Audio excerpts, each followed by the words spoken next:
और मैं इसलिए कहता हूं कि सरकार पिछड़े दलितों और अल्पसंख्यकों को डराना चाहती है। कई मौकों पर हम लोगों ने घटनाओं में देखा है, उनके काम करने के तरीके को देखा है, क्योंकि वो जानते हैं कि पीडीए की ताकत 2027 में सपा को साथ दे रही है। सपा के साथ खड़े हैं पीडीए के लोग, उसे डराएं धमकाएं, और वो डराना धमकाना हम लोगों ने देखा था। अभी जो बाई इलेक्शन हुआ था उसमें किस तरीके से डराया धमकाया गया था, उन्हें वोट तक नहीं डालने दिया गया था। ये बड़ी साजिश थी, और मैं कुछ उदाहरण हाल के ही देना चाहता हूं। मैं पुराने उदाहरण कोई नहीं देना चाहता हूं। किस तरीके के सरकार का व्यवहार है डराने का, मैं वही उदाहरण कुछ देना चाहता हूं।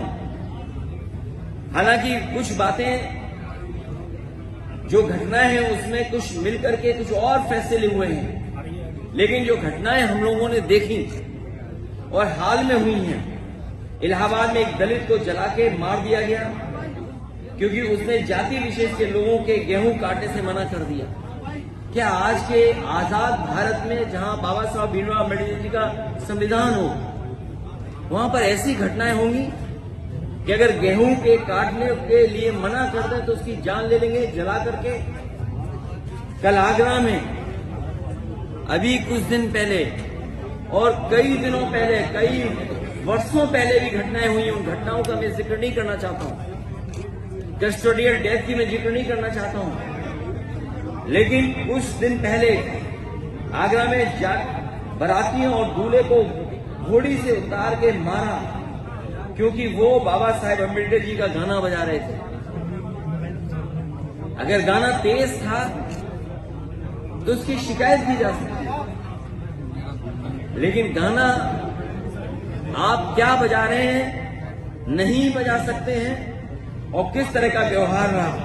इसी तरह इटावा में निषाद युवक को उसके फेसबुक पोस्ट के लिए मारा और अभी तक कोई कार्रवाई नहीं हुई है।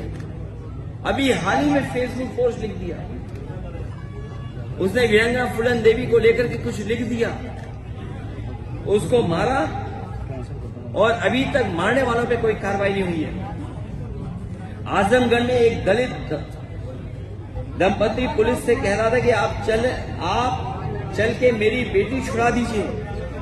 जाति विशेष के दबंगों ने उसे बंधक बना लिया, उसका रेप कर रहे थे। बताइए आप किस युग में हैं? हम शायद ये भूल गए हैं, और इसलिए भूल गए क्योंकि सरकार बाबा साहब भीमराव अम्बेडकर जी के दिए हुए संविधान पे नहीं चली, इस कानून को नहीं लागू कर रही है। जौनपुर में एक नफरती बाबा साहेब की शोभा यात्रा के दिन उनके झंडे को पैरों तले रौंद रहा था।